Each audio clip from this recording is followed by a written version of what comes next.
हाँ जी students, welcome in Guru Tegh Bahadur college for women Lehalkhurd online classes. तो अज रजे आप डिस्कस करन लगे आंगे एक सबजैक्ट है जो अपना बीकॉम फस्ट ईयर का बिजनेस लॉज। तो इस सबजैक्ट में डिस्कस करन तो पहला वी शुड नो कि बिजनेस लॉज का मतलब की है। जिस तरह रजे आप सारे अंडरस्टैंड करते हैं बिजनेस तो आप डेफिनेशन जी इसकी लैने उस तो की हुंदा जी कि जदों कोई परसन अपनी लिविंग नू कॉन्टीन्यू चलदा रखण दे लई कोई ना कोई काम है जिहड़ा स्टार्ट करदा, ठीक है। तो उस काम नू आपां बोलदे हैं बिजनेस। पंजाबी दे विच इसनूं व्यापार बोलिया जांदा है ते इंग्लिश दे विच आपां इसनूं बिजनेस बोलदे हैं, ठीक है जी। ते जिहड़ा लॉ शब्द है, लॉ नू बोलिया जांदा जी कानून।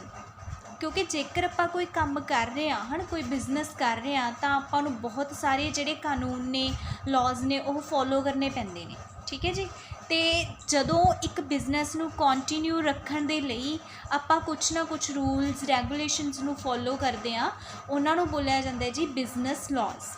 तो इसकी डेफिनेशन तो ये चीज़ तुहानूं क्लीयर हो गई है जी। कहते laws that dictates how to form and run a business.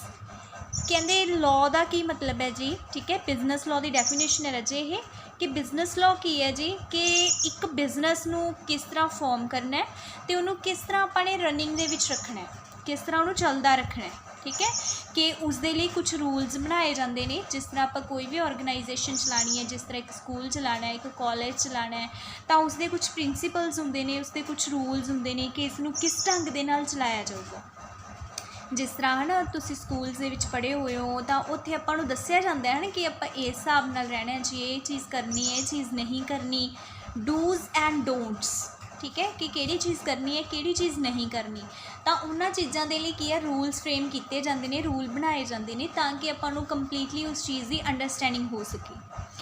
तो जिथे अपने को लॉ शब्द आ गया तो इस दे विच आपां की है इसनूं थोड़ा जिहा की करता जी आपां ने ਆਪਾਂ एक सिस्टमैटिक वे दे विच लै लिया, ठीक है।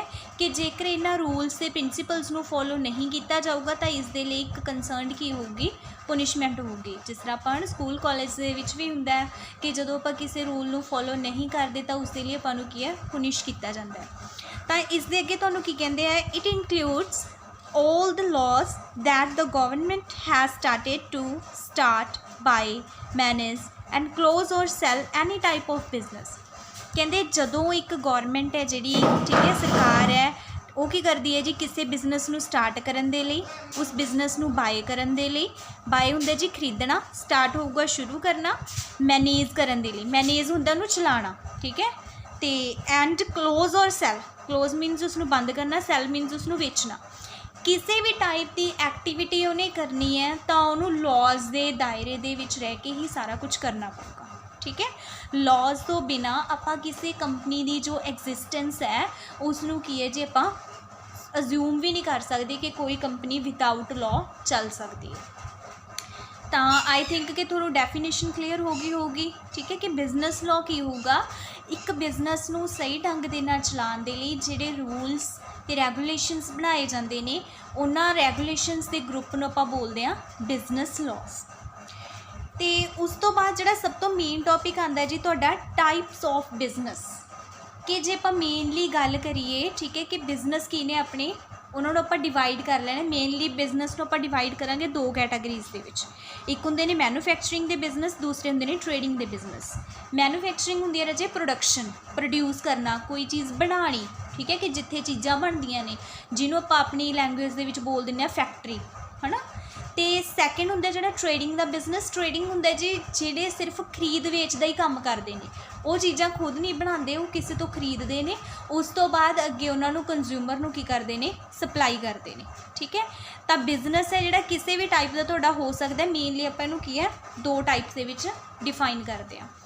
तो मेनली जेकर हुण आपां गल करिए एक बिजनेस किन्ने क टाइप का अगे हो सकता है, ये तो आ गया उसके टू मेजर टाइप्स। तो जदों आपां ने हुण कोई बिजनेस स्टार्ट करना है, ठीक है, आपां कोई बिजनेस करना चाहुंदे हैं तो फस्टली आपां नूं ये डिसाइड करना पऊगा कि आपां किस टाइप का बिजनेस करना है।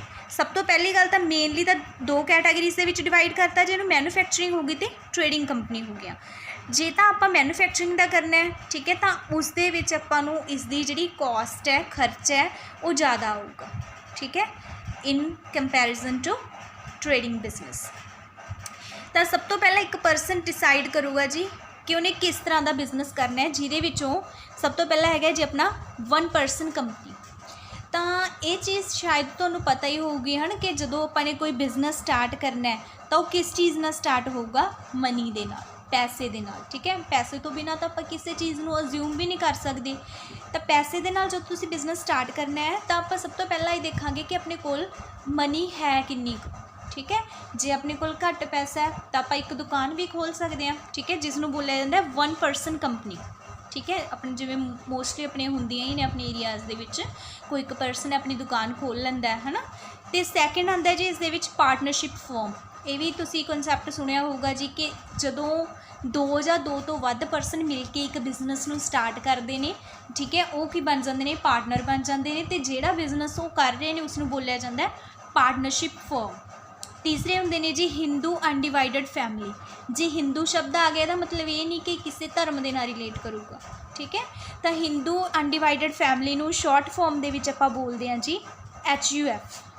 तो HUF की होगी कि जदों एक फैमिली दे ही सारे पर्सन मिल के किसी बिजनेस नूं स्टार्ट करते हैं। ठीक है, जिसनों आपां पंजाबी दे विच बोल दिंदे आ शरीका, है ना, कि जिवें इक्को ही जिहड़े जिन्हां दे पूर्वज होणगे, सांझे होणगे, वो पर्सन मिल के किसी बिजनेस नूं स्टार्ट करते हैं, उसनूं बोलिया जाता है जी HUF। आफ्टर दैट आंदा जी कंपनी का कॉन्सैप्ट। जदों 2 या 2 तो वध पर्सन मिल के किसी बिजनेस नूं सैटअप करनगे। ठीक है, उहदे विच पार्टनरशिप नहीं होगी। ठीक है, तो उस तो बाद आ गए जी कॉरपोरेशनस वगैरह आ गई, ट्रेडिंग कंसर्नस आ गए, तो अगे बिजनेस दी होर बहुत टाइप्स ने जिहड़ियां हो सकदियां ने, बट मेनली आपां नूं सिर्फ इन्ना कोई पता होना चाहिए।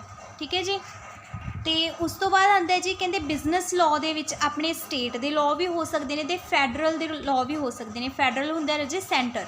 ठीक है, सेंटर की गौरमेंट होंगी, एक अपनी स्टेट की गौरमेंट होंगी है।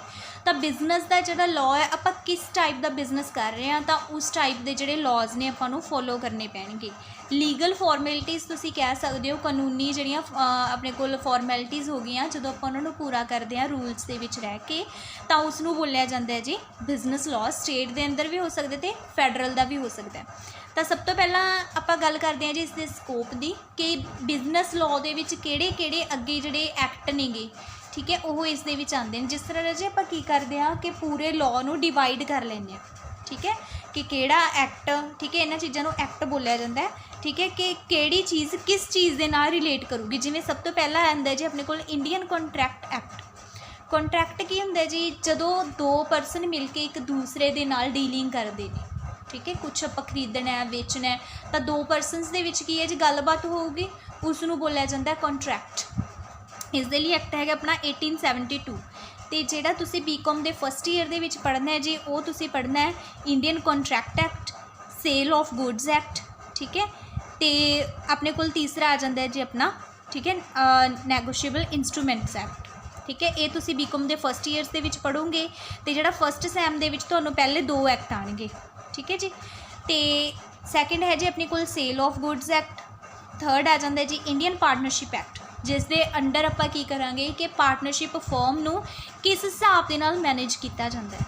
फोर्थ आंदा है जी नैगोशिएबल इंस्ट्रूमेंट एक्ट। नैगोशिएबल इंस्ट्रूमेंट्स होणगे जी जिहड़े आपां नूं जिन्हां नूं आपां की कर सकते हैं, ट्रांसफर कर सकते हैं 1 पर्सन टू अनदर। जिस तरह आपां ने किसी तो कुछ लैना है, कुछ देना है ना, जिहड़ा लिखती प्रूफ होगा उस चीज़ का। उस तो बाद आंदा है जी अपने कोल कंपनीज़ एक्ट आंदा है। कंपनी नूं चलाउण दे लई जिहड़े अलग अलग रूल्स होणगे वो बनाए जाते हैं। Consumer protection act. कंज्यूमर कौन होंदा है जी, जिस तरह आपां लोग हैं, जिहड़ा पर्सन किसी चीज़ नूं बाय करदा है उस पर्सन नूं बोलिया जाता है कंज्यूमर। एक कंज्यूमर की प्रोटैक्शन के लिए भी एक्ट बनाया गया। जिस तरह शायद तुहानूं पता होगा कि जेकर आपां नूं, ठीक है, किसी चीज़ की MRP तो वध के आपां ने तो कोई प्राइज़ लैंदा तो उसके अगेंस्ट आपां केस फाइल कर सकते हैं, है ना। तो ये सारे राइट आपां नूं कित्थों मिले ने, कंज्यूमर प्रोटैक्शन एक्ट के विचों। लास्ट आंदा जी तुहाडा information technology act 2000। Information technology act अपना डील करता है जी कंप्यूटराइज्ड रिकॉर्ड्स के नाल, कि जेकर अपना डाटा वगैरह की चोरी होंदी है ना, कंप्यूटर के विच जिन्ना भी डाटा होंदा अपना, जां किसी भी होर हिसाब दे नाल तुहाडा जिहड़ा IT का प्लैटफॉर्म है वो इफैक्ट होंदा है, तां तुसीं उसदे अगेंस्ट भी अपील्स वगैरह ने जिहड़ियां वो फाइल कर सकते हो। ठीक है जी, तो ये अपना थोड़ा जिहा बेसिक हो गया जी अपना लॉ का। ठीक है, ਕਿ ਤੁਹਾਨੂੰ ਬੇਸਿਕ ਜਿਹੜੀਆਂ ਚੀਜ਼ਾਂ ਨੇ ਉਹ ਸਮਝ ਲੱਗ ਗਈਆਂ ਕਿ ਬਿਜ਼ਨਸ ਲਾਅ ਕੀ ਹੁੰਦਾ ਹੈ ਅਤੇ ਇਹਦਾ ਸਕੋਪ ਕੀ ਹੈ, ਆਪਾਂ ਜਿਹੜਾ ਲਾਅ ਹੈ ਉਹ ਕਿਉਂ ਬਣਾਉਂਦੇ ਹਾਂ। ਠੀਕ ਹੈ, ਲਾਅ ਇਸ ਲਈ ਬਣਾਇਆ ਜਾਂਦਾ ਹੈ ਕਿ ਕੋਈ ਵੀ ਜਿਹੜੀ ਆਰਗੇਨਾਈਜੇਸ਼ਨ ਹੈ, ਕੋਈ ਬਿਜ਼ਨਸ ਹੈ, ਉਹਨੂੰ ਸਹੀ ਵੇ ਦੇ ਨਾਲ ਆਪਾਂ ਕੰਮ ਕਰਵਾ ਸਕੀਏ। ਠੀਕ ਹੈ, ਉਹਨੂੰ ਕੁਛ ਰੂਲਸ ਰੈਗੂਲੇਸ਼ਨਸ ਦੱਸ ਸਕੀਏ ਕਿ ਇਸ ਦੇ ਅੰਦਰ ਰਹਿ ਕੇ ਹੀ ਤੂੰ ਕੰਮ ਕਰਨਾ ਹੈ। ਅਤੇ ਇਸ ਤੋਂ ਇਲਾਵਾ ਅੱਗੇ ਰਜੇ ਅਗਲੇ ਲੈਕਚਰ ਤੋਂ ਆਪਾਂ ਜੋ ਆਪਣਾ ਇੰਡੀਅਨ ਕੰਟਰੈਕਟ ਐਕਟ 1872 ਹੈ ਉਸ ਨੂੰ ਸਟਾਰਟ ਕਰਾਂਗੇ। ਠੀਕ ਹੈ।